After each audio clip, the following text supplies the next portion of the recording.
Board of Finance public hearing. It is 7:04, June 24th, and I'm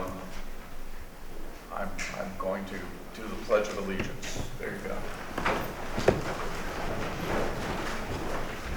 I pledge allegiance to the flag of the United States of America and to the republic for which it stands, one nation, under God, indivisible, with liberty and justice for all. Just to let everybody know, Carl Cisnerian is not available. Kathleen Johnson is here through the magic of an iPhone. So we all know what that is. All right. The order of the presentation tonight will be, I will present an overview of the fiscal year 2024-25 proposed budget. Then I've been asked if short comments can be made by Board of Finance members before the audience starts talking. I said yes. At the moment, just one person has expressed an interest. Then we're going to call upon the audience to make comments. We will give you the microphone so that it's not just the people in this room, but there are people who are listening to us on the live stream. So the time limit for everybody is 3 minutes, and I'm sure I don't have to remind everybody, but I will anyway, is that everybody has to be polite. There's no name calling. And we will take everybody's comments seriously. If you wish to clap at the end, you're welcome to do so. There is no booing. Then we go through and we will go through all of that. Then once we reach the end, I will advise that there being no further discussion, we will then go into the Board of Finance meeting, and if everything goes as I expect it will, and sometimes things don't, the third referendum will be held July 8, 2024. So while I will run through the presentation myself, we do have the superintendent of schools and the town manager here. If people ask questions or want to raise questions during the presentation period or when they make comments and we have to resort to that, we will certainly use those facilities. So, that being the case, since I can't see behind me, I don't have eyes in the back of my head, since apparently I never had children, and I don't have that skill yet, I'm going to get up and stand at the podium. And if you all would like to sit in the front row, we do have seats. It would be easier for you to watch the screen.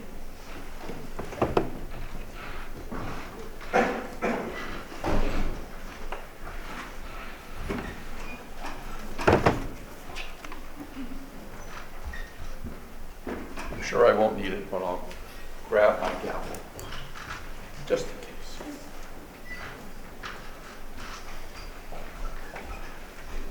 All right, we can have the next slide, please.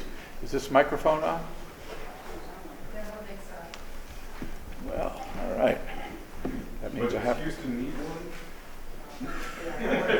Oh, that's right. Only for the remote audience. As a friend of mine who talks very loudly, he lives in New York and he calls me periodically, and I said, I don't understand why you bother to use the telephone. I can hear you clearly without the telephone. All right. This is the current recommended adjustment.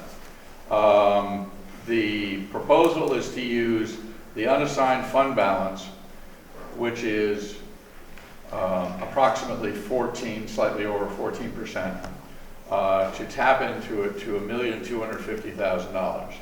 That in effect will create something that will have to be replaced. There were expenditure reductions. The Board of Education operating expenses were roughly, precise numbers on the screen, $307,000. The Ciderbrook Road reconstruction, we've taken that out of the capital budget, and that is $175,000. Town operating expenditures, oh, that's going to be so much better, is about $131,000. Total adjustments in terms of funds that we're using and expenses we're decreasing is roughly $1,865,000. Have the next slide, please. The mill rate will be reduced under this proposal from 3.24 to 2.966, and so the tax increase in the mill rate is reduced from slightly under 3% to slightly under 1%. There you go. And we have the breakdown of the town operating budget and how much each of them has various increased and how much of them has decreased. Other financing uses, that's been zeroed out. Capital improvement, we still have a significant capital improvement. The sewer projects are being paid for by the sewer fund. So, next question. Here we go. There's the July 8th day from 6 a.m. to 8 p.m. in the Senior Center. All right, I've given the opportunity to all the board members to say something. Roughly 3 minutes would be lovely, since that's what other people are doing. And the only person who said that they would like to say something is Micah. And Micah, if you want to come up and take this spot, you're welcome to it. That spot? Okay.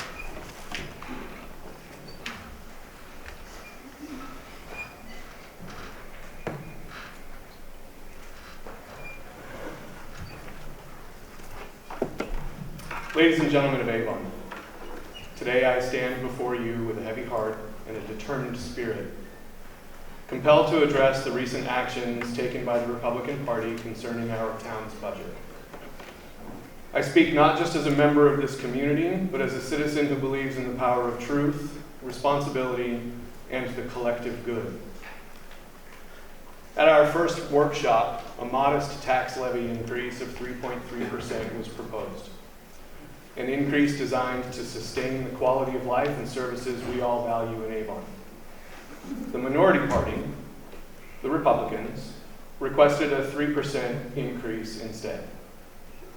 The difference between these proposals, a mere $30 annually for the average taxpayer. This discrepancy was seized upon and twisted into a campaign of misinformation and fear. In the days leading up to the referendum, the Republican Town Committee launched a misleading campaign, urging residents to vote no on the budget. They played on fears of revaluation impacts on condo owners, ignoring the fact that these concerns had little to do with the actual budget.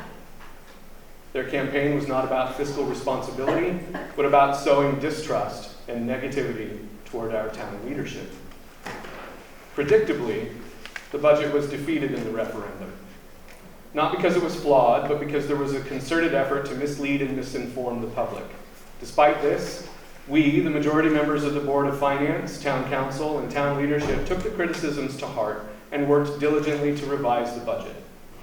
When it came time to present the revised budget, we had learned of increased state funding that allowed us to propose an even lower increase, 2.98%, below the Republicans' initial request. Yet even this was not enough. No reasons were provided, no solutions offered. Instead, we were met with silence until the public hearing, where the majority party once again moved the goalposts. At the public hearing, suggestions to increase interest income estimates by an unrealistic 300% were made and predictably failed.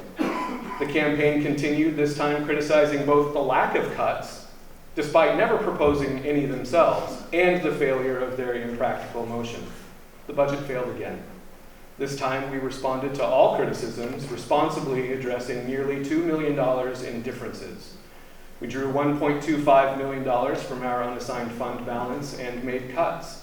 These cuts will undoubtedly hurt our town and create financial challenges for the future, but we listened. We responded. Yet the minority party continued to shift their demands, this time suggesting a 0% increase, an impractical and irresponsible position.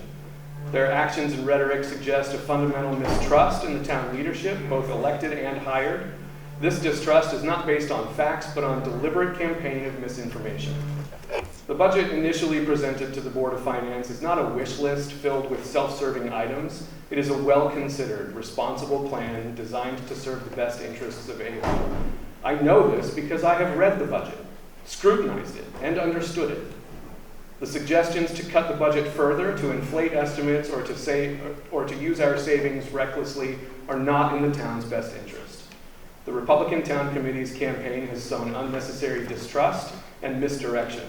It is deeply disappointing that we find ourselves in this position with the minority party prioritizing political points over the well-being of our town. They are putting Avon in a detrimental financial position, gambling with our future for their potential gain of votes in future elections. It's time to say enough. We must stand together as a community, united in our commitment to the truth, to responsibility, and to the collective good of Avon. Let us reject the politics of fear and misinformation and embrace a future built on trust, transparency, and the shared vision of a better Avon for all. Thank you. All right, thank you. And do other members wish to make any comments in light of Micah's comments? All right, so at this point, what we're going to do is invite people from the audience up. We will have that microphone, and so to keep everybody on the record, we will ask that you give us your name and your address. We don't normally do that in the Board of Finance, but we do that at public meeting because the town council doesn't. So, does anyone wish to make comment? The comment is on the proposed budget. Many people here, come on down. We'd like to hear from you.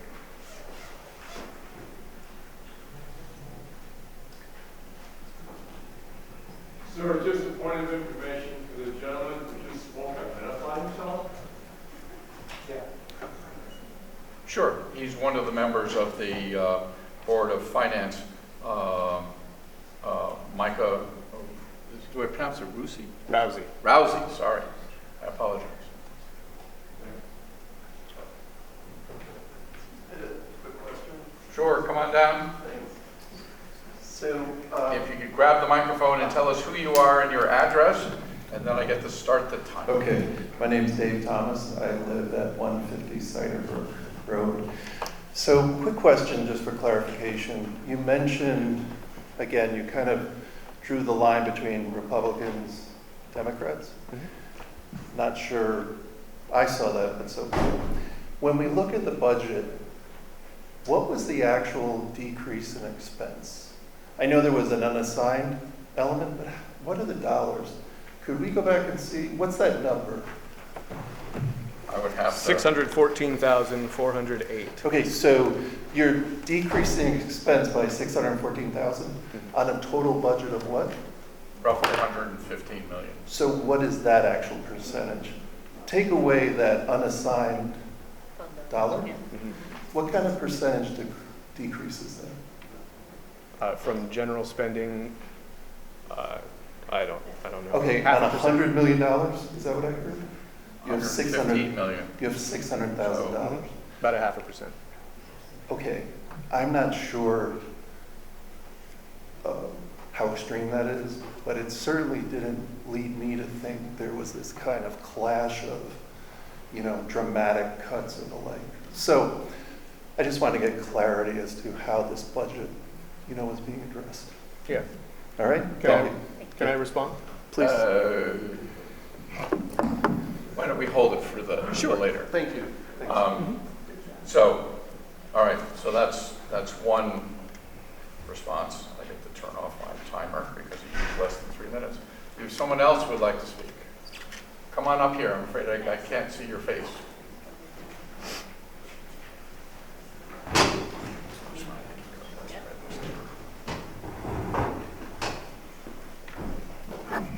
Good evening, Leah Katz, and I'm on Buttonwood Hill Road in Avon. I actually have a question, it's not a comment. When I look at the revisions to the general fund and the reductions that are being taken, approximately a third of them are tied to benefits, and it looks like specifically for town benefits and Board of Education. If I look at the two numbers, it's $250,000. I guess I'm just curious what the future game plan is, because what I'd be concerned about is, if we're not going to fund it this year, are we going to fund it in the future? I understand that these are negotiated benefits. So the question I have really that I'm posing is, are we just, moving around the dice or moving around the chess pieces to avoid what ultimately will become the inevitable? And perhaps part two, as you continue to work and as the negotiating teams continue to work with our wonderful teachers and town employees, what is sort of the game plan looking forward on some of those negotiated benefits, especially in light, like when I see things like retiree health in the private sector? For many, many years, retiree health benefits have been eliminated. And I'm not suggesting that. I'm not trying to be belligerent, but I just want to understand, if we don't pay for something now, am I going to pay for it in 2 years anyhow? And I would actually, have other folks in the audience think of that. But are we being fiscally responsible in terms of what our 10-year, 15-year objective is for some of these benefits? Thank you. Sure, that's what we call OPEB, other post-employment benefits. And you are right that we are required to actuarially deposit the money into the account for that. And in fact, historically, we have not put enough money aside, and we have started on a program to get that fully funded. I think we're in about year 3, if my memory is correct.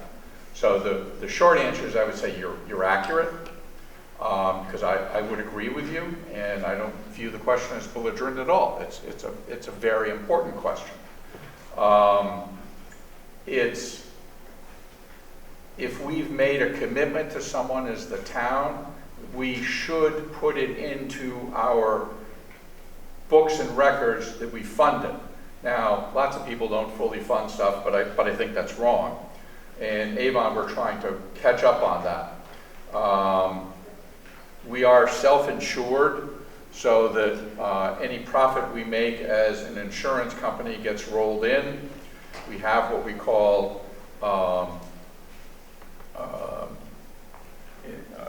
third-party coverage insurance that covers catastrophic losses, so that, and I'll start making up numbers, and if you want, we could have the town manager address it.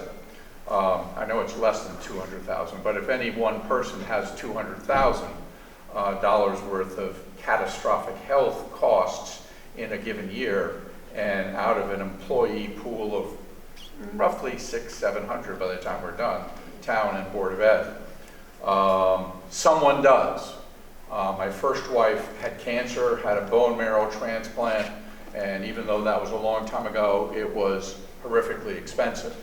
And that happens, and other people do put aside their sick days, particularly with the Board of Ed, and they share them amongst their colleagues. Oh, you've got cancer, I'm going to contribute 3 of my sick days or 5 of my sick days. When you add that up across 500 Board of Ed employees, that makes a significant difference to someone. And I commend that spirit that they have. In terms of negotiations for salaries for the Board of Ed, that's a process, and there are several unions. We have the teachers union, we have the administrator union, we have the paraprofessionals union, and so on. Those end up, because they're done every 3 years for each of the unions, and they're all done separately, being driven by market forces. We have been lucky in the sense that most of our people at the Board of education think Avon is a good place to be. And they like teaching our students. So that provides some level of psychic benefit for them. Do we always end up being at the low end? No. But we usually negotiate toughly, as they do, as both sides should. With the board, with the town, that's not the same way.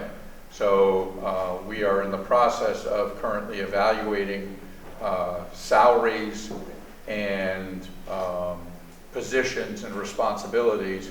We suspect we are under market because that hasn't been done for, kind of making up a number, 8 to 10 years. So periodically we do review that. So you're right. And we always try to make do with less, smartly, but we also recognize, and I used to say this when I was on the Board of Ed, what do you want me to do to cut down the expenses of the Board of Ed? I'm kind of against third grade. People laughed, but that's true. You know, what do you cut out? What are you going to take away? And I understand we're not providing people with gold-plated services, but we have to make sure that we maintain ourselves in a fiscally responsible manner. You may have seen in the newspaper the problems that the town of Enfield is having, where the Board of Ed didn't want to cut out cliffs that they built in. We try very hard on all of our budgets not to have a cliff. So if funding goes away, we don't want to have built-in a reliance on that. So when you're taking grants, we tend to use them for things that we can do, either a capital project, like, geez, the air conditioners on the roof of our various buildings are their lifespan is 20 years, and they're 28 to 30 years old. We know that's gonna, shall we say, bite us at some point. So we've got to, take care of that. So we used a lot of our ARPA grants to fix up the delayed progress on the roads, because everybody always says, oh, you don't paint your house every year. But the roads were not really terribly good. So we've fixed up a lot of those issues. Did we fix them all? No. But we have to fiscally take care of our house, which includes not just education, and a lot of people come to Avon because of the education, but the physical plant as well. We're in a nice senior center. Guess what? The internet connection doesn't work terribly well. Probably going to have to do something about that. We've taken out the vacuum system for the pool outside. So if that breaks down, that's a couple of $1,000s. The fire at the Avon Wood Apartments has caused us to have to fund the displacement of the tenants. Now, we should be ultimately reimbursed for that, but on a bad day, certainly no one planned for that. But on a bad day, we're looking at $500,000 that we didn't expect. So you can't cut everything to the bone and expect to take care of something. What happens if we have a bad winter? How do you pay for the snowplow? You can't say, oh, I'm sorry, we've gotten 3 feet of snow in October and we're not going to plow it. You can't do that. So I should stop talking, and I apologize if someone else would like to talk. Come on up. If you could give us your name and address. Amanda Middick, Sterling Place. I'm one of those condo owners that had my reassessment more than 60% increase when the market is incredibly inflated and overpriced, right? We don't do the assessment when the market's down, only when it's artificially inflated. So I don't appreciate that. I don't appreciate turning this into a political discussion when we should just be talking about, let's all pretend this is our checkbook. This is all of ours, right? How would you balance the budget at your house? So I think we should be going into it that way and not about politics. All right, so by reassessing my property value, it will increase my taxes. I saw the revision and the mill rate's gonna come down a little bit. Okay, but at the end of the day, you're not gonna go back later when the market's down and bring me back down. It never goes back down, number one. And I do have so that's my comment. The question I have is on the unassigned fund. What is it? How much total is it? And what is your plan? You're saying we have to reimburse that and pay it back later. I just want to know I want to know more about that. Okay, let me respond to your first comment. I hear you. The requirement is it has to be done every 5 years. Totally get it. In terms of the unassigned fund balance, that is money that has not been allocated that you can use for special purposes. It used to be that bond rating agencies would say, we want to see 10%. As far as we can tell, they seem to be getting in the area where they say 15%. We just recently increased it in concert with the town council to 15% in terms of, that's our goal. We're not there. We're at 14 and some odd percent. After taking the $1.4 million out, sorry, the $1.25 million out, we're going to be at 13 something. So we will eventually have to do that. By way of example, we are thinking, and I don't think it's a secret, so hopefully I'm not in trouble, of getting a new building for the Board of Education Central Administration Office. And because the current one they have was built slightly after President Lincoln was shot. Not a lot, but slightly. So it's not working so well, and it certainly isn't close to ADA compliant, and to get everything up and working, it's a big deal. So we're looking at buying something in town, so we'll need to bond that, and there are other projects that need to be bonded, and if we aren't, I believe we're AA or AAA? AAA. That reduces the interest rate. Next question.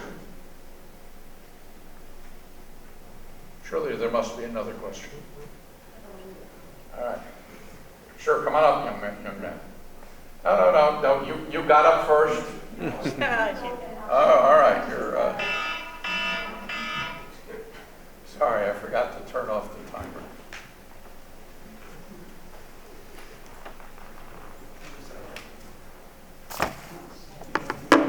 You can tell us your name and your street address.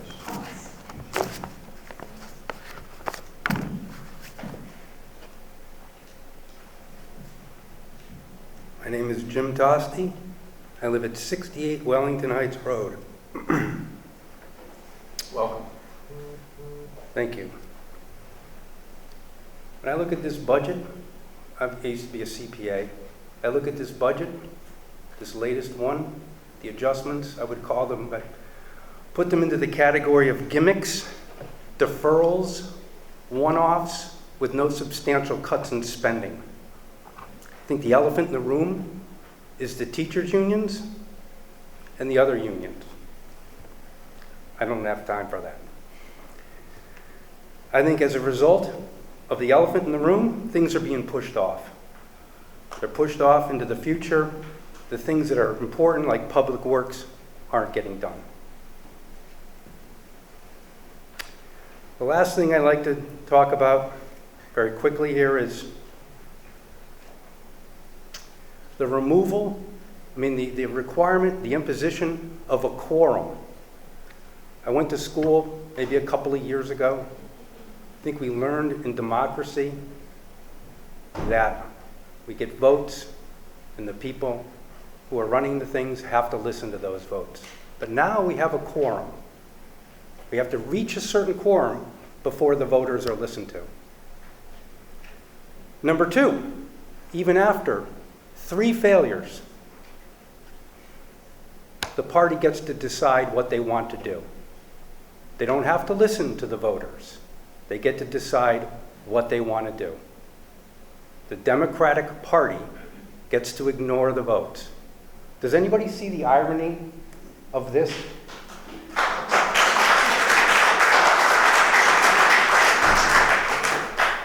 I have 1 minute left.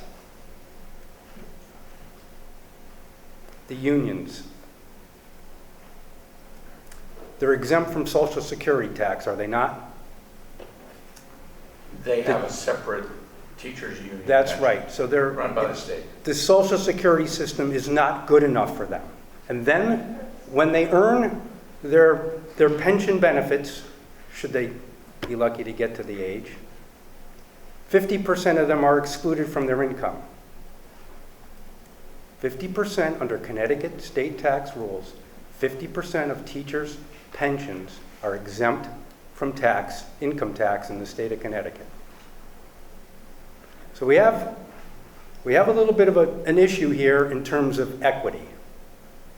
One of the defining issues here we've heard in all these elections, equity.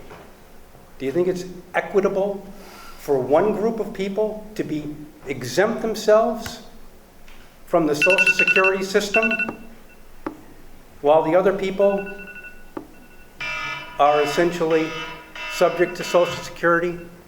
I didn't do a very good job on this point. The whole topic of the teachers and the teachers' unions requires a substantial amount of time. I just want to make the point that not only are they not involved in the Social Security system, they've got a separate system. Their pensions are beyond the norm. They're well beyond the norm, as far as I understand. I could be corrected on that. Happy to listen to it. And then, when they actually get paid, they're exempt from Connecticut state income tax. These are not equitable treatments of individuals, regardless of how they earn their income. So, Just so I can respond to that Yeah. briefly.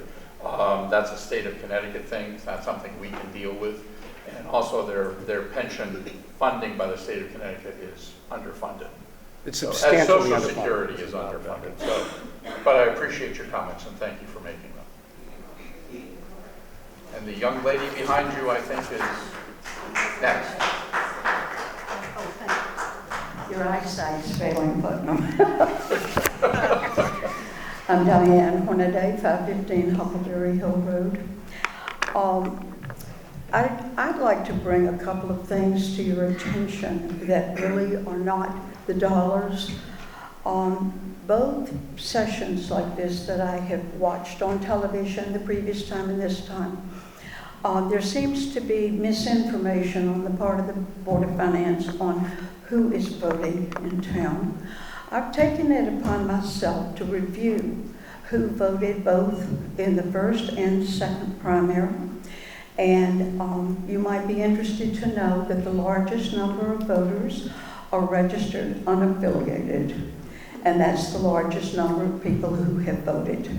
The second largest number is those registered Democrat, and that is the second largest number of people who have voted.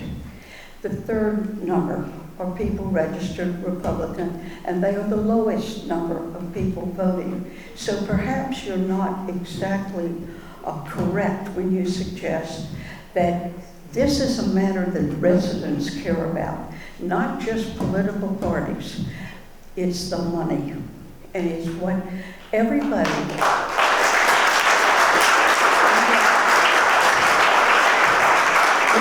Don't take my time. I was the moderator at the first referendum. I saw who came to vote. And it's people who struggled, some of them, to get here to vote. I was really, it kind of hurt I felt bad that they felt so desperate that they had to struggle the way they did to come. And it's because they're cutting in their home and in their budgets. They're cutting back on the kind of food they buy. They're cutting back on a lot of things. And when I see that we haven't cut, we just go to the unfunded balance, and that's better, I guess, than paying the higher tax. But the fact is, I think the residents are trying to tell you, we don't feel like we can afford these kinds of increases right now. $6 million in a community of fewer than 20,000 people, 1/3 of whom are 18 or younger. That's a lot of money. And it's not that all of us can't pay But for those who've lived in town for so many years and have worked for this community, I don't want people to feel like they can't stay here. I could probably harangue forever, but I'll let that do it. Thank you very much.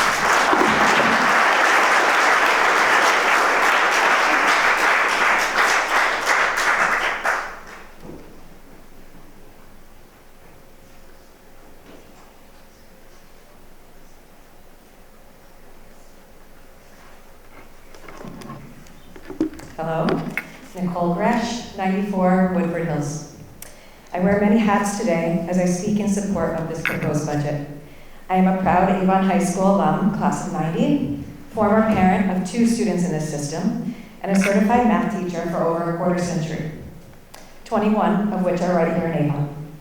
To say I'm invested in this community and its students is an understatement.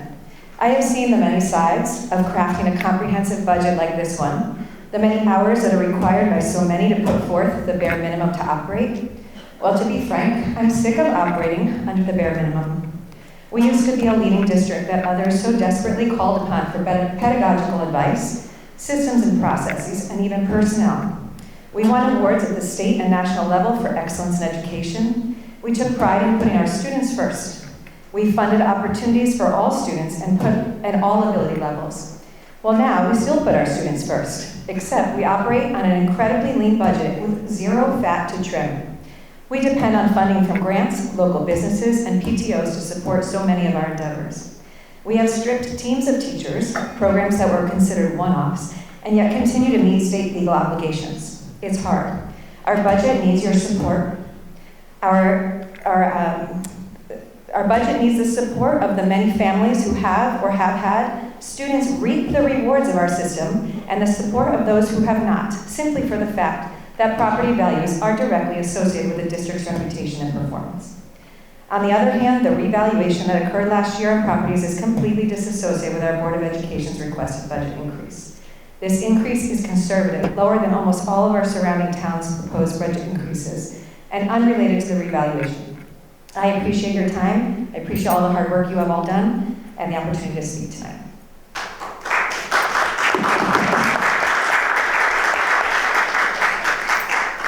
Very much. Come on up.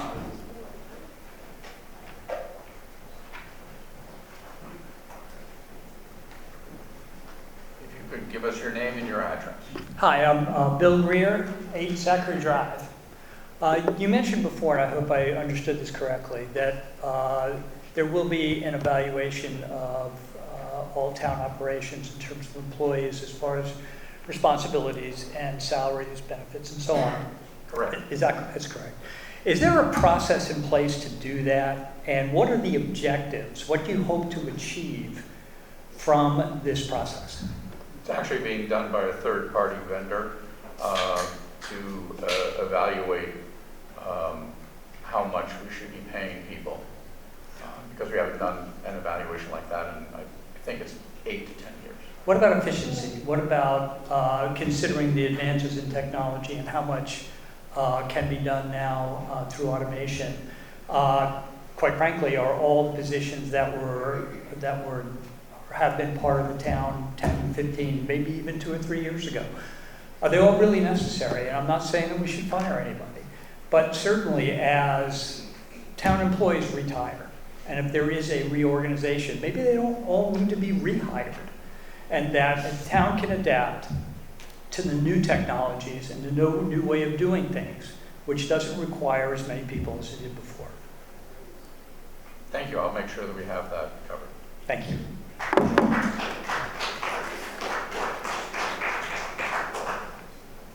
Come on up.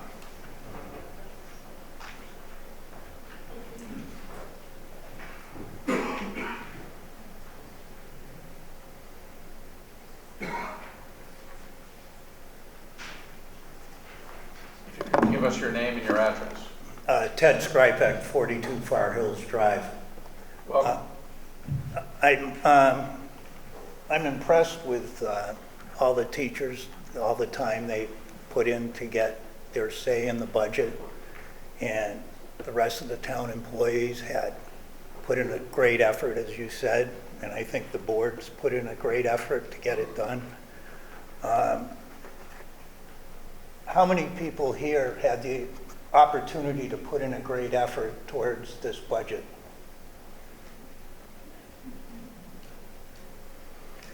And that's what I see. You, okay. Yeah, but you're on the board.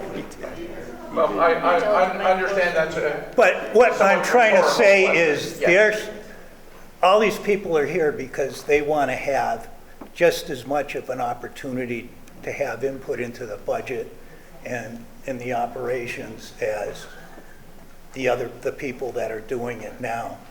And I think if you guys could, you're supposed to represent all these people here, and you can't do it unless you know what they want.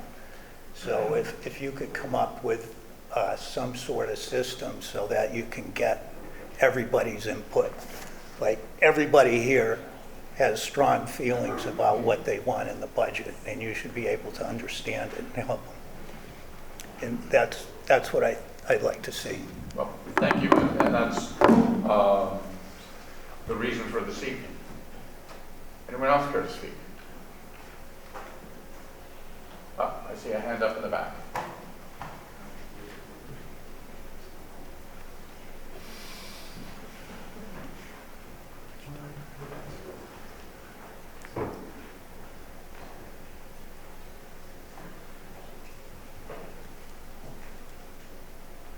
If you could give us your name. Hi, yes, Terry Nicholas, Anvil Drive. I've been a resident at least 45 or 46 years out here. My children, I was widowed at a very young age, but I stayed in town, and our 3 children were able to go through the school system. They're all in their late 30s and 40 now. And I respect the last teacher that spoke. One of my sons is married, lives in Bristol, and my daughter-in-law is a teacher. I won't mention the town. She has 2 masters, she's bilingual, also special ed, et cetera, et cetera. She makes an eighth of what our teachers in this town make. And she's a darn good teacher. I actually had the superintendent come up to me after I spoke at one of the other meetings. Oh, well, is she certified? I was like, what are you talking about? Because we have an opening in special ed. I was like, what? She wouldn't come out here at all.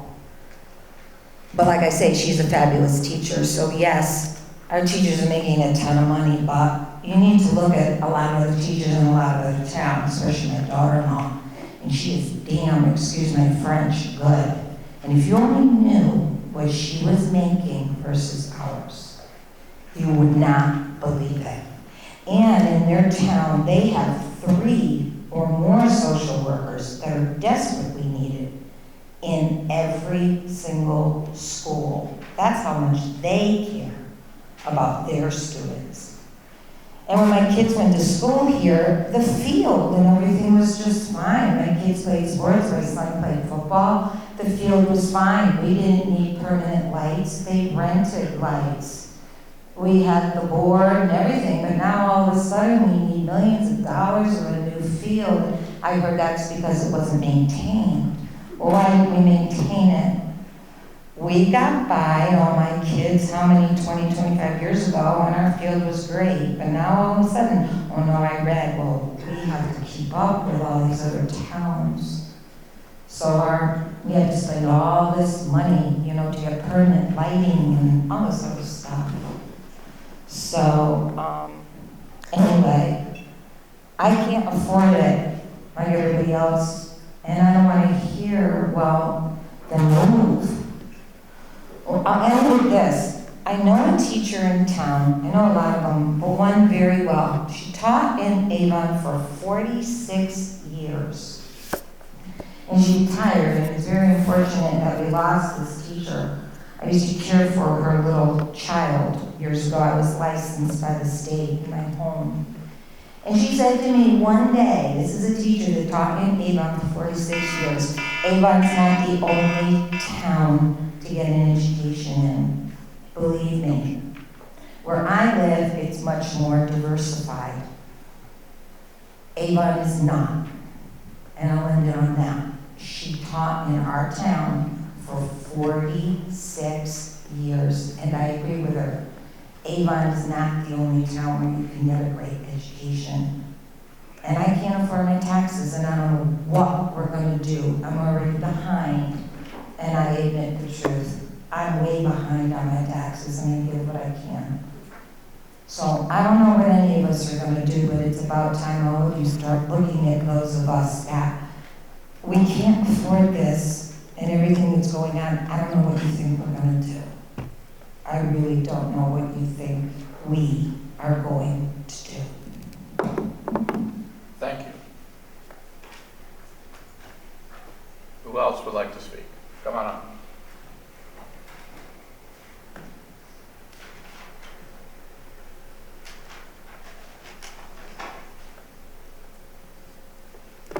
I'm Chris Gracer. I live at 28 Lawrence Avenue. I did a bunch of door knocking at Pond Place on Saturday, so I had a lot of good conversations with people who are living in condos and kind of stuck in a difficult situation. But I will also say that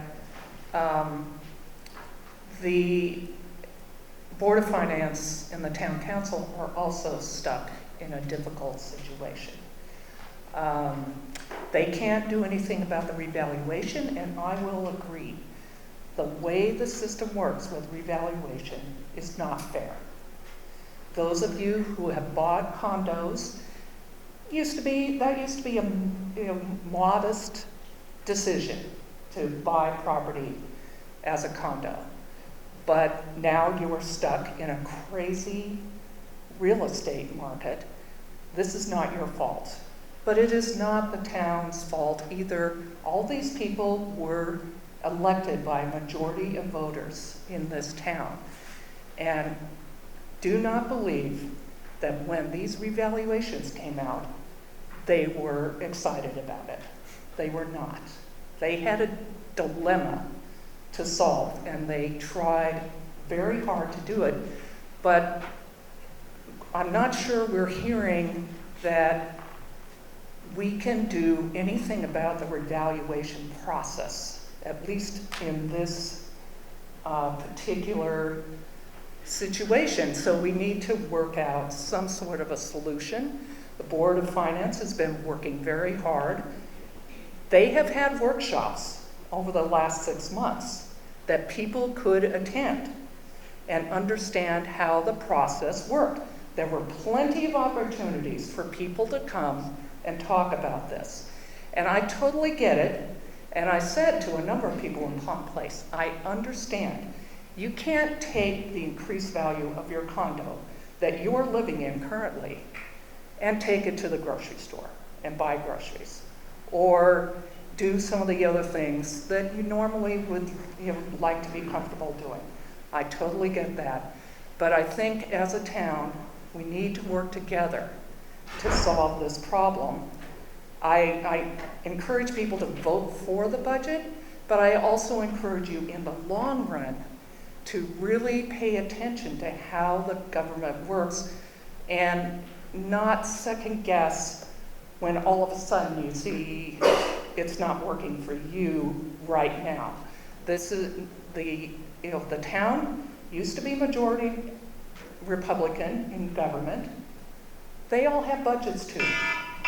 So this is not a Democrat caused problem. This is a problem of property taxes in this state and how towns are funded.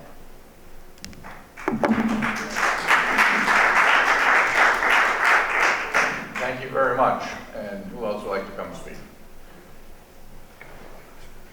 Yep. Come on down. You can give us your name and your address. Neil Livingston, 120 Craigmore Circle. Good to see you. So the gentleman who wanted to know what percentage reduction of that 614,000, it's 0.53%. So for your edification. regarding the nobody from the public offering options and solutions for consideration by the Board of Finance, that's not true. I have inundated you, Houston, and I believe, yes, Brandon's here tonight with multiple emails about what you could do. Some of it you implemented. You're taking some amount from the general fund. There, I suggested $3 million because our tax levy is only, what, 95 million? If I'm correct there, Brandon, are we awake this evening? Excuse me? I said, are we awake this evening? All right. Oh, guys, Neil, come on and make your comments. Okay, so the based on what Brandon gave me, the 95 million, I felt that 3 million would not be that detrimental. Right now, I believe you had indicated that it's only 10% in reserve that we try for. You're shooting. 15. Your goal is 15. Yeah, that's the official goal. Official goal goal in the past of, used to be 10. of what? It's actually in writing by Absolutely. from somebody? Okay. Yeah, there's a policy. There's a what? There's a policy that was enacted by the town and the Board of Finance. By the town and the Board of Finance. Okay, well, so that's good information. So I also suggested $3.6 million in the capital tax levy projects, which that information I got from Brandon as well. And so I coupled that together and offered an option to reduce the budget by $5.6 million. Yes, you acknowledge that you received that? Okay. So you've done some of it. You know, based on what you're going to do for a budget this evening, I suspect you probably are not going to do anything with it, other than what you offered up here. There won't be any further reduction before we go to the referendum, number 3. So if we vote it down, I wanted to make the comment of referring back to 2008, where the town leadership, we voted it down 3 times. That's kind of annoying. Sort of wrap it up if you can. Give you an extra minute. Go ahead. So, thank you. So I was thinking that you could still do that after referendum number 3, if in fact we defeat it. Well, completely understood, and technically it's not us because it's not in the Board of Finance's hands, it's in the town council's hands. It's now with who? It will be after the 3rd referendum in the town council's hands. The town council, so. Correct. All right. Well, thanks very much. You know, and one last comment. Sure. I wanted to, my favorite department is the police department, and I see we have some fellow officers back there and everything, because the point being is that it's the emergency people who I really would utilize for a service. I don't have children in the school system, so, you know, if I need to call the police or call the fire department, those are the services that I basically get now. And it's been since 1998 that I've had any children in the school system, so I'm basically bankrolling the Board of Ed. Thanks. Thank you. All right, next person. Gentlemen, you're like 4th row. Come on up. That's you. You're wearing a, I don't know what you call that, turquoise shirt?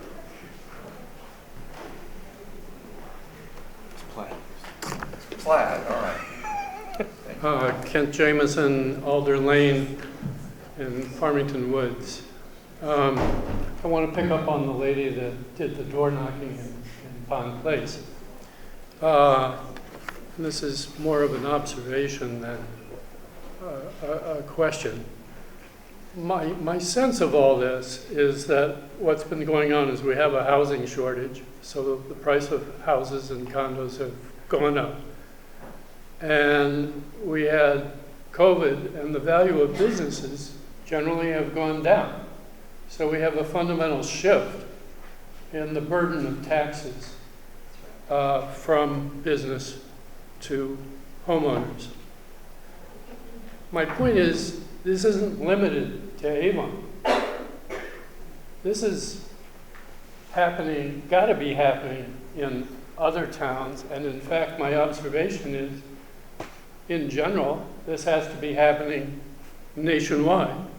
In fact, I ran across the fact that the Republican governor in Nebraska has called a special session of the Nebraska legislature to deal with their revow and the pain being felt out in the Midwest. My comment isn't so much for this budget, but a year from now. In my estimation, there has to be some relief at the state level to help balance this out. And so probably there needs to be additional funding at the state level for the main item, Board of Ed. So in terms of this budget, my own taxes are going down about $50 from the prior budget to this budget. That's not a complaint. I understood that there would be minimal impact because the budget has minimal impact on what's happening. What's mainly happening is the reval and a fundamental shift in the burden of taxes away from business to homeowners. Thank you. Thank you so very much. Who else would like to come up?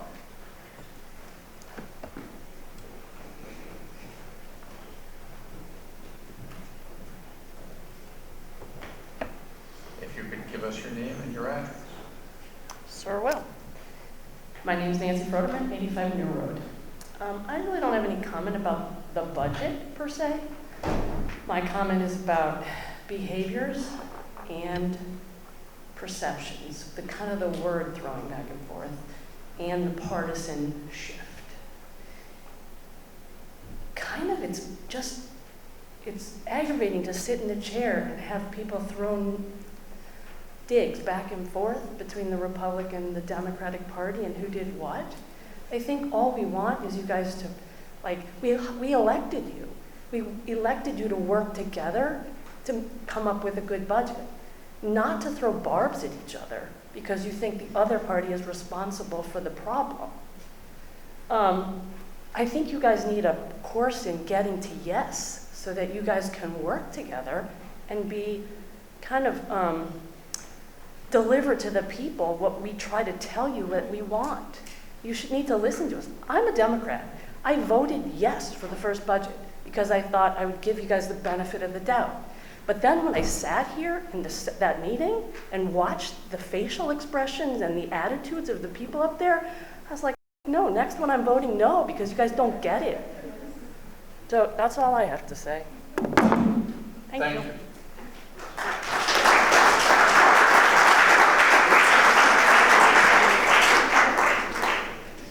Further comment? Come on up.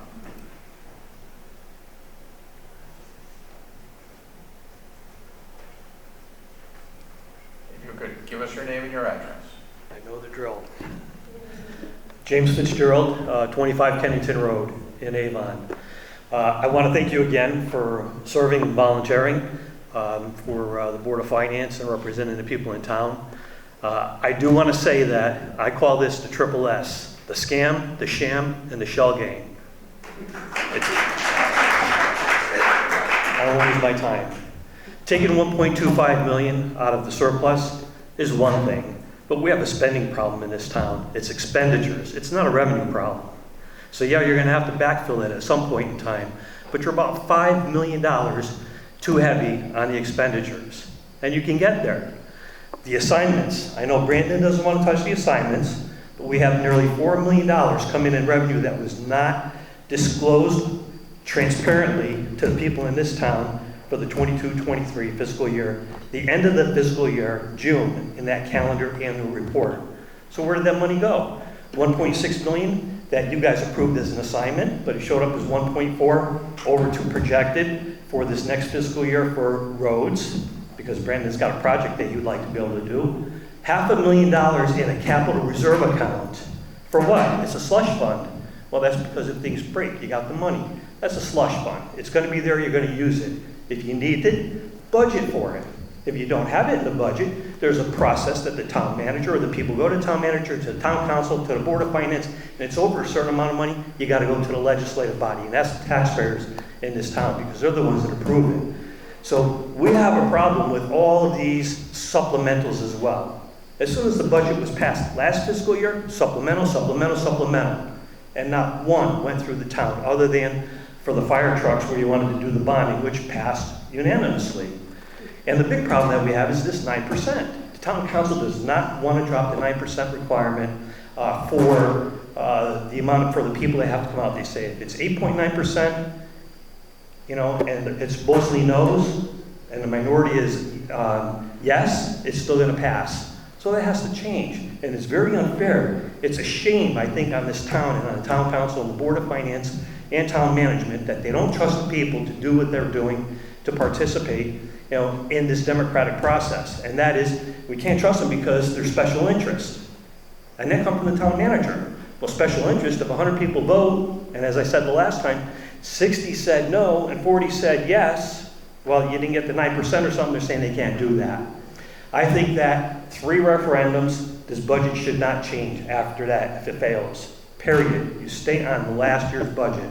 But I know we've talked about the Board of Ed, and I don't want to pick on the Board of Ed or anything, but nobody is talking about the 19 new positions this year. At the first public hearing, there was evidence and it was shown that there was 3 new positions.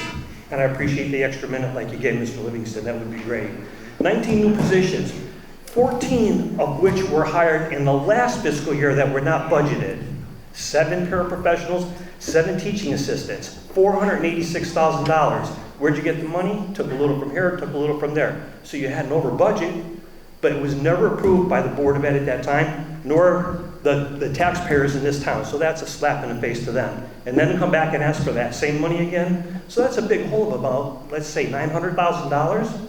Maybe on top of the money that they just took, there's probably about $1 million in fluff there. You got all those positions, all of those pensions, all of the unions. It's a jobs program. You can't continue to do that on the backs of the taxpayers in this town. You can get to 0, and I can help you there. You can reduce that budget down to $110 or $111 million tops. And that will reduce the amount of money you have to go to the taxpayers for the levy. And you could apply a little bit more if you want. But the bottom line is, if you're not transparent on the revenue that's coming in throughout the entire year, and it only shows up in November when you have to do your line item transfers to balance the budget between expenditures and revenues, assets and liabilities, then how can we trust you? How can we trust anything that's going on? You've used up your minute. Thank you very much.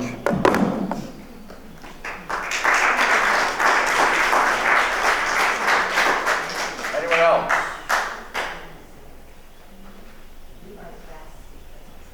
Anyone else? Going once. Oh, right over there, blue shirt. Who's coming up on this side? There's 2. 2 blue shirts. That's with them there. Oh, I came bearing gifts, Mr. Chairman, so all right. with your pleasure. I hope you won't start my time until I get over there. I won't start your time until you get over there. Good evening, Ernie McNeil, 41 Tyler Court. The exhibit I just handed out, in 3 minutes I won't be able to go through it in detail, but as I said the last time I spoke, I welcome the opportunity to meet with any and all of you to go through the details. I have met with both Republicans and Democrats on this committee already, so some of you have the benefit of that, and I certainly want to extend it to all of you. You know, as the last gentleman said, you know, you're volunteers, you're elected, we appreciate the time you serve. This is intended as a positive way of helping you guys at least partially out of what's here. You know, everyone has said, and they're right, there's nothing you can do about revaluation. The thing I'm going to try to point out here is there's a 40% solution to your tax problem right in front of you that you just need to grab a hold of. And that's what I want to talk about. Interest income, there's been a lot of discussion. I've been to all the workshops. there's a lot of stuff back and forth, and this is intended to give you some concrete numbers that you guys can use to make your decisions. Real briefly, 2023, and this isn't on the sheet you have, fiscal 23, the interest income was $1.9 million. Your budget was $200,000. That generated a surplus of $1.7 million, which rolled into fund balance, and as other people have described, was used for other things. In the current fiscal year, interest income is going to come in at $3.2 million. Your budget is $489,000. That's a surplus of $2.7 million this year in this one line item. It doesn't affect services, doesn't affect teachers, doesn't affect cops on the beat. That is going to roll into fund balance unless you do something with it. And again, this is 2 years in a row. Now next year, the budget you have in front of you, and I'll show you in this exhibit why you're going to make $3 million in interest income, and you're budgeting $1 million. That's $2 million in this budget that you don't need to tax. You can reduce the taxes by $2 million without affecting any services. This is a layup, guys. And I'm talking to both parties, I'm talking to all members. This is something you should do for the people of this town. If I have any time left, let me go briefly to what I put in front of you. And again, I'm happy to spend time offline talking about this. The first page, these are actuals. This is your actual interest income month by month. This was built off of numbers that the town has in its records. So again, this just highlights the numbers I talked about. And if, Mr. Chairman, if you'll indulge me for an extra minute. I'll give you an extra. I'll go to page 2. This is the important part. This is a projection of interest income for the next year. The highlighted, you'll see there are columns. The columns are scenarios. Different things that this is how your interest income plays out depending on what happens with interest rates. I gave you 6 scenarios here. I want you to focus on column 2 and column 3. Column 2 is basically the scenario that the Fed just talked about when they met last week, 2 weeks ago. 1 cut by year end, which is halfway through our fiscal year, and then probably a couple of more. The second scenario, scenario 3, is what the market says is going to happen. And when I say the market, the Fed funds futures curve. And this is, the Fed is looking at this as well. The Fed funds futures curve thinks you're going to make $3.26 million, or $2.1 million more than what's in your budget. All of these scenarios support. Your extra minute. All right, let me just finish. All these scenarios support $2 million or more. I would urge you this evening, this is your last chance. The budget is still in your hands. You can take $2 million off the taxes simply by recognizing the stuff that's right in front of you.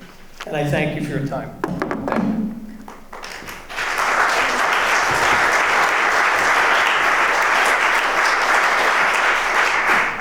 Good evening. Armin Pereira, 40 Buttonwood Hill Road.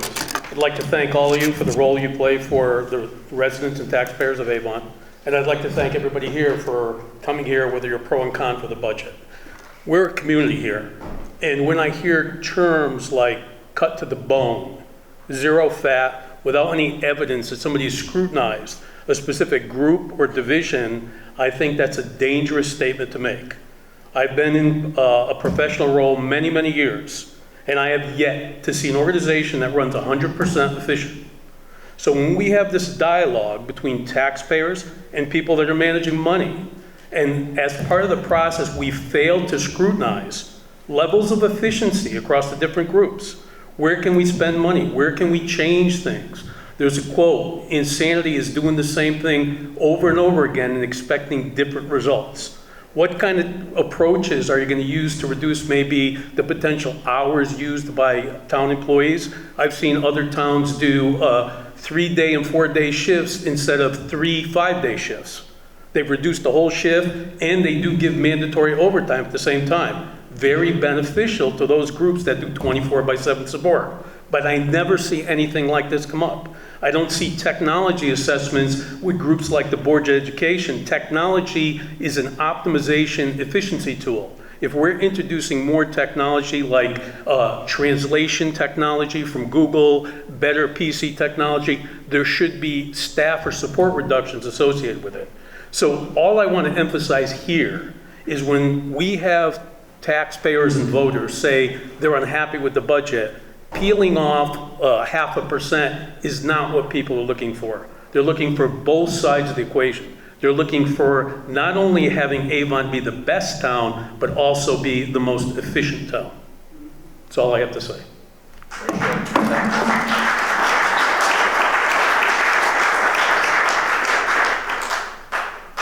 Anyone else? Anyone else like to speak? Going once, I feel like an auctioneer.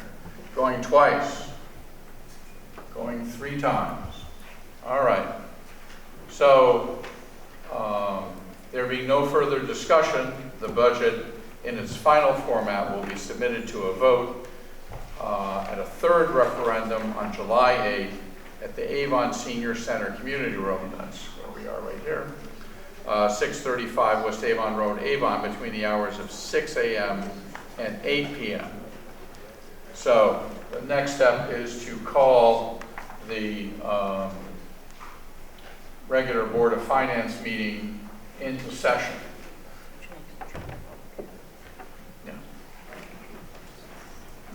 So, all right, we've already done the Pledge of Allegiance. We need to talk about the minutes. Can I have a motion to approve the May 20 budget workshop minutes, the May 20 meeting minutes, the May 28 public hearing minutes, and the May 28 special meeting minutes? All right, we have a motion. Seconded with Brian's edits that he sent by email. Christine has received them. Yeah, Christine's received them. That's right, I forgot that. Thank you. All right, so we have that with some minor edits. All in favor? Aye. Any opposed? I'm not sure I heard Kathleen vote. Kathleen, are you in favor? Yes, I'm in favor. All right, so that is 6 out of 6. Got it. We still have communications from the audience, which is our classical, once again, 3 minutes. Does anyone like to take advantage of that? All right, I'm not going to ask 3 times. Communications from members. Does any member have any communications they'd like to make? Go ahead. I'd like to make a motion as well. Okay. Should be in It should be presumably under whatever that topic would be, but if you want to make a motion, why don't you tell me what it is and I can tell you whether I think it's in order or out of order. Fair enough. I move to reduce the tax increase from the proposed 0.99% to 0% for the fiscal year 24-25. Got it. I will tell you, I think that motion is out of order until we get to 7, so we're only on 5, but I'll be happy to entertain it there if you like. Fair enough. Okay. Tom, I believe we have your monthly financial reporting. We have communication from members. Oh, wait, I did. Anyone else want to say anything? I do. Oh, all right. We'll pass it along the baton. You know, I heard a lot from members of the public and some from the board previously that this is not political. And reaching to the voting record for the referendum as proof of that. When in fact the voting record for the referendums were very representative of the political affiliations of this town. Mostly unaffiliated, majority Democrat over Republican. And if I ran a campaign that was to everyone in Avon. I could claim that that wasn't political, but it was just everyone. And the letters that first went out to condo owners that were sowing distrust of town leadership, sowing distrust of the budget as it stands, and pointing to the revaluation as a reason to vote no to the budget were signed, paid for by the Avon Republican Town Committee. They ran a campaign against this budget. And they campaigned to all of the condo owners, which I'm sure are a very good representation of the town. Mostly unaffiliated, mostly Democratic after that, and then Republican. When the second budget referendum came about, there was a letter campaign to an even wider audience, but also not just their party members. It was to addresses. I got one. It said to the resident of my address, being critical of the budget, being critical of the budget and pointing to that I said it in my speech, that we didn't listen to them, we didn't cut anything, and that letter, signed and paid for by the Avon Republican Town Committee. If anybody made this budget political, they did. I'm just telling you that they did. So I'm working here as a point of information to you. This is what they did, and now it's political. Yes, the Democratic Town Committee supported this budget because we want to keep Avon the way it is, the schools the way they are, and we want to make sure that we're not building in a financial cliff. I'd like to make a comment. Sure.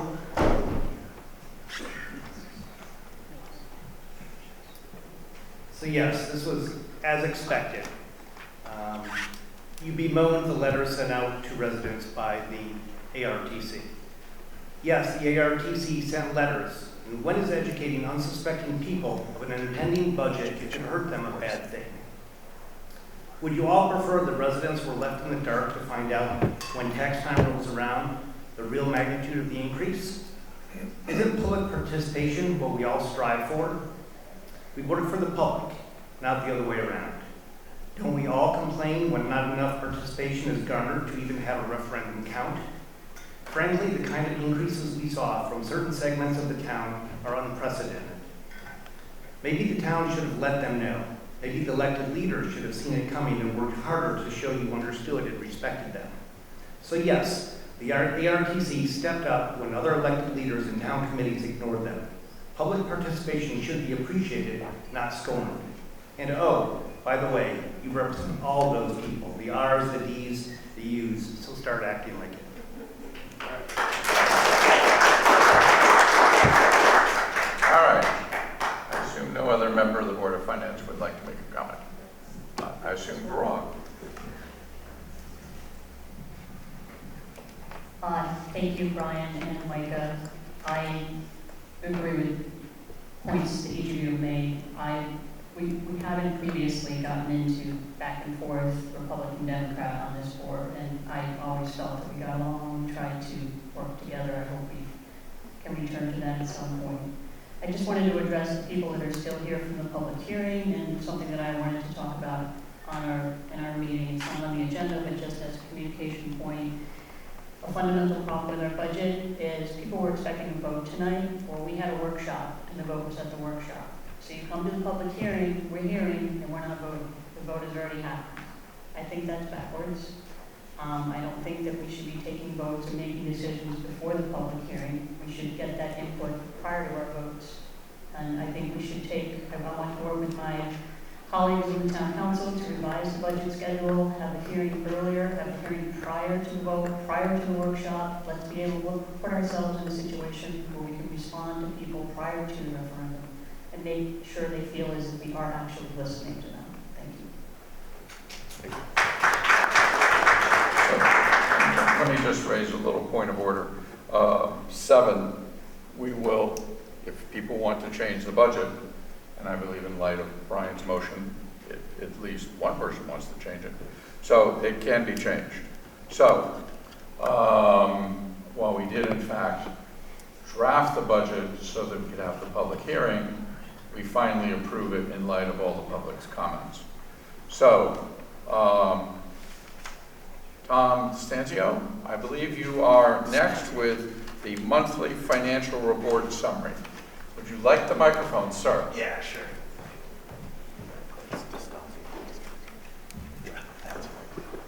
All right, thank you. So I'll take you through my May 2024 monthly report. I'll try to be brief. I'll summarize a few things about revenues. So ultimately, property tax and assessment revenues have reached what was budgeted for the fiscal year. So that's through the month of May. You'll see under licenses, fees, and permits and intergovernmental grant funds, we are strong for the fiscal year, but a little lower than where we were in the prior year as of May 2023. Charges for services, we did see about $1.8 million in revenue associated with open choice special education tuition revenue. And as has been discussed at length, we do have a sizable positive variance showing on other local revenues related to interest income. As far as operating general fund expenditures, they continue to trend very consistently with prior years as a percentage of the overall budget. There's no surprise there. But one thing to point out, we do have a small deficit shown in health and social services, and we'll speak to that shortly. Before we move on to that, if anyone has any questions about the May monthly report, please feel free to ask. Any questions? Yes. Aha. And luckily, he's close to my microphone. So Tom, on the May monthly report, the income line for licenses, fees, and permits, activity to date is at $1.26 million. It's 116% over the budget, and the budget line item is lower than this number. Right. And I'm wondering, why is that? Why is the budget number lower than this number? And it's sort of consistent with 2023 also. The budget number for fiscal year 25. Correct. Right, yeah. So the town has a practice that has been in place for many years, whereby any volatile revenue sources that have a tendency to go up and down, be unpredictable over a long period of time, are very conservatively budgeted. And that is done in order to put ourselves in a position where I'll be standing in front of you in June, towards the end of the fiscal year, talking about how we're over what we had budgeted. We're talking about a positive variance, as opposed to being in a position where you're talking about not meeting projections and having to figure out another way to cover that deficit. It's also with an eye on future fiscal years. I think Houston had mentioned earlier in the public hearing, we try to avoid fiscal cliffs. So a good example of a revenue source in this category, licenses, fees, and permits, recording and conveyance revenues. If you go back 2 fiscal years, I think we had collected a little over $900,000 on that line item. This year, I think we're going to come in at about $550,000. If we had increased last year's budget or this year's budget in order to react to one potential or one fairly large spike that we saw a couple years ago, then we would have to scramble to bring that number back down or risk not meeting the estimated amount. And so that's kind of the logic behind why we try not to become over-reliant on volatile revenue sources. So if I'm looking at the package that was for this evening's meeting, the 2023 actuals in recording and covenant and conveyance was 652 actually. For 2023? Yes. Okay. For 23, and then it was 550 budgeted.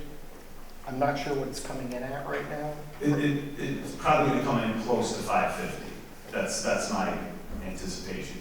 So between that line and the other line is building structures and equipment, which back in 2023 was 750, almost 750, and is now being budgeted at 475.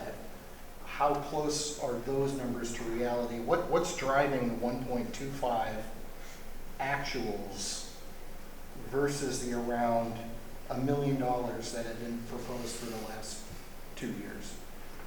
What is driving it, actuals over the last 2 years? I'd say it's primarily a combination of the recording and conveyance revenues and the building permit fee revenues. And why would we not think that those are going to stay consistent? Because historically they haven't. Specifically the recording and conveyance revenues. Permit fees had a way of going up and down as well over time. Okay. Thank you. Further questions? All right, hearing none, the next item is Avon Place Apartments. Who is addressing that? So this is just a quick overview and update. I think I mentioned this a little bit to the board at the last workshop. But as you all know, there was a fire at the Avon Place Apartments back on Sunday, April 21st. 57 units. Not all of the units were damaged, but they were all deemed uninhabitable because of the various systems that were impacted due to the fire alarm systems, electrical, etc. So we've been on kind of an odyssey since then. At first, there were several families that the town put up in hotels. Basically, because of those 57 units, 3 are privately owned, and those landlords weren't willing to put their tenants up, so the town has put those tenants up. At first, the property owner at Avon Place was putting all of the other tenants up in hotels or making arrangements with other complexes that they own to have them housed. For some reason, I still don't entirely understand. In mid-May, the property owner indicated that it was no longer going to be housing those tenants. And after a couple of fits and starts, when the town was first advised that a state law entitled the Uniform Relocation Assistance Act did not apply to Avon, sent us off in one direction, but shortly thereafter, our new town attorney, who took office July 1st, indicated that it does in fact apply to Avon. So what that means is that the town has very extensive legal obligations to those displaced tenants under the law. This is not optional. You have to do this. To date, the town has spent about $75,000 unbudgeted, of course, meeting those obligations under the law. And we are now in the process of arranging for hotel rooms for all of the other displaced persons who we did not think we would be responsible for before. So the bottom line is that at this time, I think it's something important for the Board of Finance to know about. I'll be giving the council a full brief at their next meeting. As I said, to date, we're into it for about $75,000. In part, that's why you see the large expenditure variance in the monthly report for health and social services. I can't put an upper limit on it because the Uniform Relocation Assistance Act is fairly vague and really does obligate the town to continuing to provide housing for these families for the foreseeable future. And even when housing is found that is equal to or better than the housing that they had at Avon Place, there are additional financial obligations the town has to each family in the form of $4,500 for rental assistance or relocation assistance. On top of all of that, it seems very unlikely that the law is going to support the town's position that we will be entitled to lien the property to get the money back. Although there is a case pending before the Supreme Court right now involving the city of Hartford that will prove or disprove that theory. So that's where it is. Going into the next year, I'm not exactly sure what the game plan is going to be in terms of financing yet. We're legally obligated to do it, and Tom and I are giving some thought to how to finance that. Just a brief follow-up. We previously discussed unpaid taxes by Avon Place. Is my understanding correct that they have come current? Yes, they are current with both taxes and sewer assessments. Okay, good. All right, now normally I go to 7, except I think that that's probably going to take the most amount of time. So I'd like to do 8, which is new business supplemental appropriation. Can I have a motion in support of the motion previously distributed for the Board of Finance so that the money that was delivered to the town with the understanding I go to the Board of Education, go to the Board of Education? So moved. Second. All right. All in favor? Aye. Aye. Kathleen said aye as well. All right. So let's talk about number 7. And I believe, Brian, you said you wanted to make a motion. I would, and if I could make a comment after the motion as well, Sure. that'd be great. Yeah, so as I said previously, I'd like to move to reduce the tax increase from the proposed 0.99% to 0 or flat for the fiscal year 24-25. Second. Okay. Second. Well, you're too late. We already have one. Sorry. I always told you it was hard to do these things remotely. Go ahead, Brian, and give your first Yes, please comment. indulge me for a few minutes. So let me recap how we ended up here today for the 3rd time now. First, the minority party, yes, Kathleen and I, Republicans, made a motion at the first Board of Finance meeting almost 3 months ago now for a very nominal decrease from 3.4% to 3%, which equated to a little under $300,000 reduction on $116 million. Let that sink in. $300,000 on $116 million. It's about 1/4%. And I was chastised for saying it was unwise. The reduction we put forth amounted to pennies, if you will. Or, as a member of the other side said with such disdain, it's just a few lattes. The collective sighs and hyperbole extolled by the other side from our motion was not unexpected, but disheartening nonetheless. The Board of Finance should not merely be a rubber stamp, as I've said previously, but a nonpartisan board that actively challenges the budget assumptions and have reasoned discourse, just like any family in deciding where to spend their hard-earned money. It's Economics 101, plain and simple. The majority party, as expected, voted no, and was not willing to entertain even a small reduction to the 5.44% gross spending increase. The motion we made was just an air balloon to gauge the other side's willingness to listen to another point of view. Recognizing the fact that a revaluation has whipsawed the tax burden from commercial to residential, with lower priced properties bearing much of the burden. Clearly, the leaders who listen do not listen at all.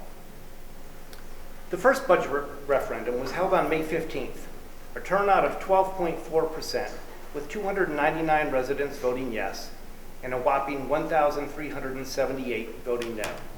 This is an overwhelming defeat on a bipartisan basis, with 602 Republicans, 528 Dems, 506 unaffiliated, and 19 others coming out to make their voices heard. Fast forward to the next Board of Finance meeting held on May 20th. The minority party, Kathleen and I, recognized the voters wanted a more sizable reduction to the budget increase, and as a result, made a recommendation not to recommend any cuts to the operating budgets, mind you, but to increase the fiscal year 24-25 budgeted interest income by $1 million and take $1 million from what will very likely be a $2.7 million favorable variance to the current year's actual results to help ameliorate the staggering impact of the revaluation on taxpayers. This was quickly rejected by the majority party with such retort as reckless and merely a political stunt. This couldn't be further from the truth. The truth is we will just have, in just 6 days from now, come to the end of our current fiscal year, and we will again have multi-million-dollar favorable variances, and these funds will be assigned by the town council as they so choose after the final accounting is complete. This is done not during the budget process, but after the fact, with residents paying little to no attention how the millions of dollars are appropriated. The majority party, in turn, voted for a very minimal reduction to the tax increase from the original 3.4% down to 2.96. Kathleen and I voted no, knowing full well that this is not what the residents were clamoring for. The second budget referendum, held on June 7th, this time with an even greater turnout. 667 residents voting yes, 1,697 voting no. Again, an overwhelmingly defeat on a bipartisan level to the 2.96% budget increase proposed. Fast forward, another Board of Finance meeting was held on June 18th, and apparently just now, the majority party on the Town Council and Board of Finance are starting to listen. However, as has been the case with each of the two previous referendums, they are two steps behind the voters, reactive, and quite frankly, a little too late to the conversation. This lack of understanding and recognition requires, yet again, the voters to spend their time coming out to the polls, making their voices heard, versus enjoying summertime with their families. The third referendum is now scheduled for July 8th. The rationale for our recommendation of a flat 0% increase is the stark reality that the revaluation has shifted tax burdens significantly from commercial properties to residential properties, with some property owners paying as high as 40% more just from the reval alone.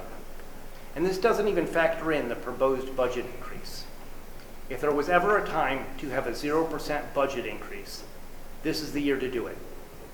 When all the accounting is done and we close out this fiscal year in a few months from now, we will have, just in the interest income line item alone, an extra $2.7 million. And what I'm saying is give a little back to the taxpayers. Facts matter, and the fact is that even with the 0.99% increase, the budget still reflects a 4.88% gross spending increase. Somehow, some way, they have now found $1,864,408 in reductions. Bear in mind that just a few months ago, they couldn't see their way clear to find a tad under $300,000 that we had proposed. And let's be clear, 1.25 million of the 1.8 million are not reductions at all. It is just recognizing the favorable variances that exist on a fiscal year that's over 98% complete. Let's find a little bit more to bring the tax increase to 0%, because even if there is no budget increase, the residential taxpayers will still be paying significantly more because of the effects of the revaluation. Before the anticipated collective gasps from the other side come out to invoke inflammatory language such as fiscal cliff, reckless, and fear-mongering, let's not forget the $5.4 million of found money from ARPA that just dropped into the town's lap, which brought forward projects that would have otherwise been paid for by the taxpayers. If we didn't have the ARPA funds, and these essential projects were part of this or next year's budget, the spending increases would be staggering and represent significant deviations from past budget increases. We can and should tighten up things to make common sense financial decisions versus playing politics and invoking such hyperbole from the other side, such as empty the coffers, defer maintenance, and sell the future for today's benefit. Again, this couldn't be farther from the truth. I'm just contending that the $1 million favorable variance for this fiscal year could be used to further reduce the budget versus having the town council make recommended assignments after the fact with these excess funds.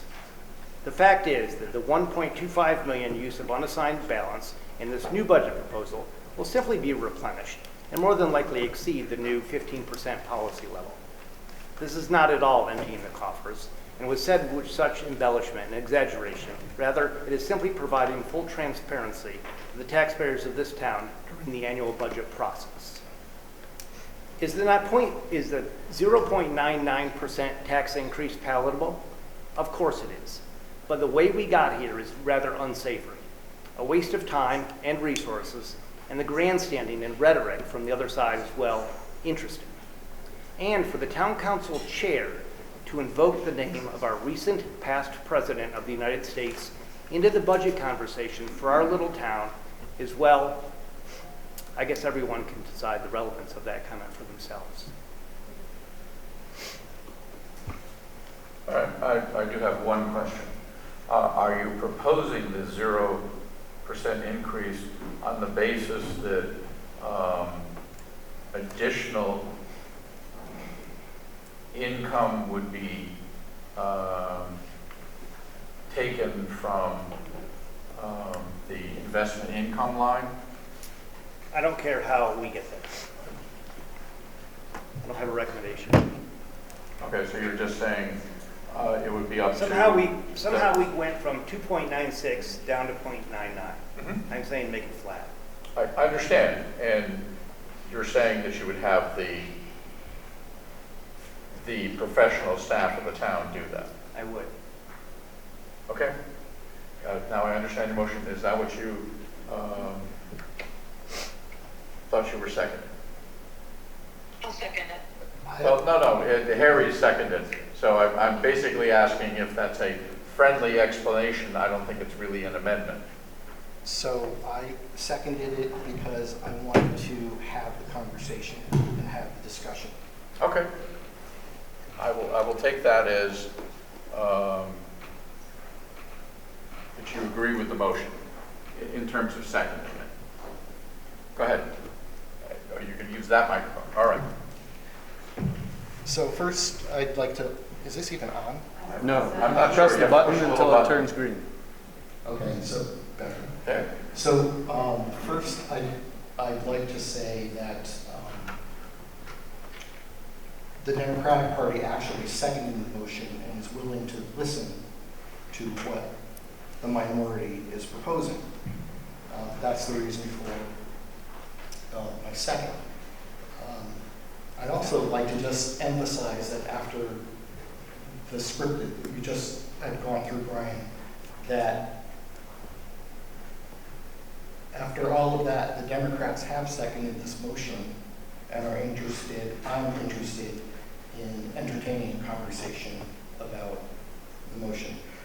The reason for that is, and I want to apologize to my wife for putting our situation before the townspeople. But basically, we feel your pain. We live in a condominium. We're going through the same pains that everybody else is going through in town. When the first budget came out, the budget impact to my family was $2,400. $2,400 is a lot of money. It went from $9,300 up to $11,700. So when the first referendum went down, or the adjustment happened, that happened on the first budget decision, that decision was $38 less. On the second referendum, with significant adjustments to the budget, it brought our bill down $224. So right now, where my bill stands is $2,096. $1,984 that is driven 100% by revaluation. $112 of that is driven by the budget. So I want to be really careful, and I was hoping that between the first referendum and the second referendum, that we explain to the public that the pain that everyone is feeling is due to revaluation. And there was a gentleman who came up this evening who clearly understood that reval is driving this. And if you vote the budget down, the adjustments that are made to the budget are going to have an impact on town services, this building, those schools, our schools, and it has the potential of basically taking the A out of Avon. And I don't know if we want to be called Bevon going forward. But we want to definitely keep moving this town forward with the services that we have. So now, if I'm thinking about entertaining Brian's motion, I'm thinking about this motion from a perspective of going to zero will make my bill $19.84. It's still almost $2,000. But the entire vote will be on revaluation because that is the amounts that is going to hit everybody's kitchen table. So please understand that if this budget goes down to a zero flat line, we'll be voting on basically revaluation. The dollars that are affecting you are going to be revaluation only. Okay. We do have one member who's participating from, I believe it's Alberta, Canada. Does she want to say something, and can we put the microphone close to her so she can be heard? Kathleen, would you like to say anything? Hi. Thank you, Brian, for your explanation. And Harry, I appreciate your seconding the motion. I think we still have to consider that any increase due to the budget is a potential hardship for some of our residents. And so I will agree with Brian that we need to get to 0%. Okay, thank you very much. This is live, I can't turn it off. That's perfectly all right. Kathy, do you want to say something? I see that you were starting on the right and moving left. I know you. Yeah, all right. you Micah. Go ahead. Okay. I'm surprised to see such a big prepared statement in addition to this motion, but have it not given when most of the public is here. This was a public forum right before this, and it seemed like a missed opportunity. What I see this now is, again, moving the goalpost, but doing it in a response instead of actually working with the rest of the members of the Board of Finance. We didn't hear that 3% that was previously asked for wasn't enough until after we got under 3%. And then we heard that there needs to be $2 million of cuts. And so we actually cut the levy $1.86 million. And while that hurt and is close to $2 million, now that's not even enough, and it needs to be more than $3 million to get to zero. Odd to be critical of us for thinking 300,000 was insignificant, but the 140,000 that would get between the 2 million and the 1.86 million was so significant that they need to move the goalpost again. Presenting the rest of the board with a litmus test of what we were willing to do instead of working with us for what you thought we should do is dishonest. And if this budget at 0.99% is palatable, but no, it confirms my thought that the idea is just to be against it so that you can engage voters for future elections. That's what this is all about. This isn't about working with us. If it was about working with us, you would have worked with us. But we don't hear anything except criticism and no. I want to talk about spending cuts on this budget the ones that happened that were thought about as insignificant, the amount of money that we cut in spending for this was more than the difference of what we came into for our spending for last year. We had budgeted somewhere around $100 million budget for last year, and our spending was within $400,000 of that, less than 0.5%. That's tight. And to suggest that $600,000 cut from this $100,000 budget, or from this $100 million budget, is not enough, consider that it's more than that difference. These cuts were hard.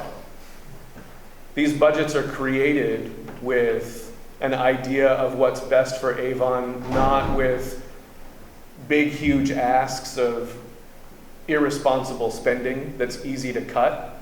This budget, our school libraries aren't going to get new books. Road improvements that we have planned aren't going to get done.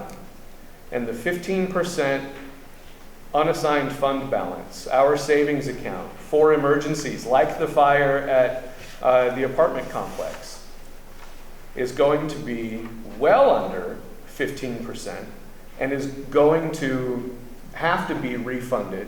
This 15% was actually lauded by the Republicans as being a good idea, because it is a good idea. It's what our outside consultants said we need to keep our AAA rating. So we're going to have to make that up. I don't see, and I know this budget well, easy spots to cut spending. And these cuts are going to hurt. So finding another $1 million, if it comes from savings, it's going to have to be put back to keep us at the spot that we need to be at and keep our AAA credit rating. If it comes from staff, that's going to hurt either the services to our town or our school system. I'm tired of moving the goalpost. If you wanted 0%, why wasn't that the ask instead of 3% and then around 1 and now 0? I get criticized for not working with the other side, but all I hear is that they want less every single time we give them what they want. I'm done.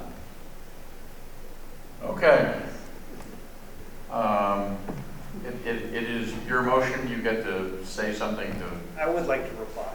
Summarize. All right. Well, let me ask. Do you wish to say anything? I do, but I don't know what the time is to say it, so. Well, this would be the time, because. This would be the time? Yes, this Okay. would be the time. Mr. Chair, thank you. Just a couple of points. I don't think any of us really wanted cuts. I do know that a lot of people in the public wanted us to make cuts, and what I would propose was to do a phase-in so we have a little more time to work, for people to have more time to plan. Other folks have suggested this. That opportunity is gone. I thought that Mr. McNeil made a very thoughtful presentation. I did speak with him and he explained to me where it came from. I will just point out in our monthly financial report, letter B here gives the town's pooled STIF account balance at $50,467,344. The numbers he had in his spreadsheet come from that STIF account. The $2.7 million that he's talking about is, for all intents and purposes, money in the bank at the end of the year. I agree with what has been said about using that money to offset the budget. But it's not, I think I have to appreciate the point that my fellow board members have made. It's not going to change the bottom line for a lot of people at this point. It's really just not going to make a difference. I do also take some issue with the budget being, our expenditures is one side, Michael, but the other thing that I would say through the chair is that what folks have been talking about is the revenue. And we're coming in at $3 million over revenue because of being a little too conservative. It's a good problem to have. And yes, the assignment process is public, but as has been pointed out, it's not the same as budgeting up front. And I would just like to also add, I'm pretty sure we're not cutting roads. What was cut was the cider brook reconstruction, and it's money that we've been putting aside to pay for that. I don't think the road funding was cut at all. It's still what was put into the budget via assignment, and it was run through as the capital amount this year. The money that Mr. Fitzgerald pointed out as not being there was because it was put in earlier as a supplemental. So now Brian, thank you. Okay, as the proponent, you have a chance to wrap up. Thank you. Regarding the goalpost, I think the voters moved the goalpost and we responded. You pull on sort of the heartstrings of reducing the budget further down to zero. You talk about public safety and first responders. The Avon Free Public Library, they won't have books. Well, I'd argue that the free library is not so free. It has a 7.9% spending increase, representing $133,482, going from $1,688,000 to $1,822,000 for this upcoming budget. 7.9% just for the library. Talk about road maintenance, parks and playgrounds, operations of our town pool, sports fields and courts, school social workers and students and families, animal control, town-wide social services. We have proposed no such cuts. All right, I believe now we've reached the end. Oh, you want to say something? I suppose as a seconder you can wind up as well. All right, go ahead. Thank you. Tom, can you tell us, to get to a zero, how much is that as a dollar reduction to the budget? $932,204. For folks at home who didn't catch that, it's $932,204. Thank you. All right. Can I talk again? No. Sorry. We want to try and conclude this. All right, so we're going to call for a vote. I'm calling for a vote. Brian, your vote, are you in favor of your motion? I am. Okay. Kathleen, are you in favor of the motion? I am in favor of the motion. Okay. Harry Captain, are you in favor of the motion? Yes. Okay. I will say I'm not in favor of the motion. Go ahead. Yes. All right. Yes? No. No. So that's 1, 2, 3, 4. 4 to 2, so it passes. All right. Motion to adjourn, please. All right. Oh, there's a question from the town manager. Just so I understand, the motion that just passed is to bring the budget to bring the mill rate to a 0% increase? Correct. How are we doing that? I asked that question and no. I asked that question and the response was that he was going to leave it to the sound discretion of the town management. I don't think we can mandate that. It's the Board of Finance that has to Interest decide. income All right. by the amount. Okay, hang on. All right. Kathleen. Hi, I make a motion that we increase the interest income by the amount needed to get the increase to 0. So increase the interest income by $932,200. Okay, do we have a second for the motion? Second. All right, Kathy Selchert seconds. All right. Discussion. Is there a discussion? Yes. All right. What did I do with the microphone? So I mean, that I have a microphone. Oh yeah, for the people online. Because this is to the board. This is, in essence, double dipping into an account that we're hopeful about. It's not set in stone, but the current reductions in the tax levy already have $1.25 million coming out of our currently underfunded unassigned fund balance, which we know should be brought back up to 15%. And the way we would do that is with interest income over what was budgeted last year. So increasing it again, just in a different way, is basically saying you want $2.15 million coming out of unassigned fund balance. If you call it coming out of interest income or coming from the unassigned fund balance, it's the same thing because our savings account needs to be replenished with that money. So I think this is, I'm going to go back to the same description that I said at the second public hearing. This is an irresponsible move.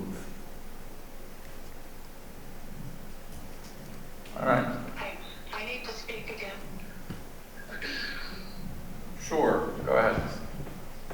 It's my understanding that that 1.25 million that we're putting in will come from the 2.7 million that we were over this fiscal year that ends in 8 days.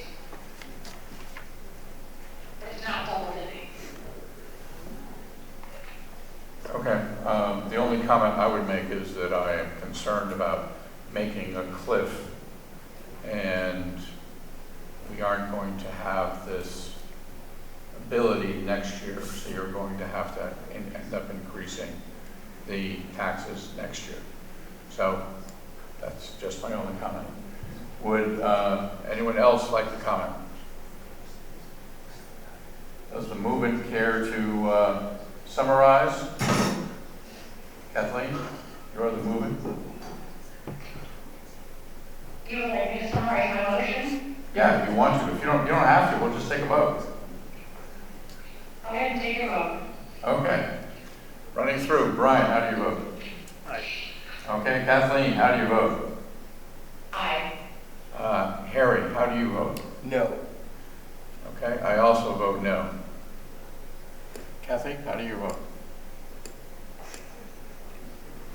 No. She also votes no. Micah? No. All right. So the town manager has told us that we have to specify where the $932,000 is going to come from. Harry, do you want to make a motion? I do. I'd like to move that the $932,204 come out of unallocated fund balance, and if the interest income presents itself at the end of the year, that the first thing we do is refill the unallocated fund balance, followed by the second allocation to be replenishing the pension funding that we had reduced at the last meeting. The OPEB, other employment benefits. Correct. Okay, do we have a second?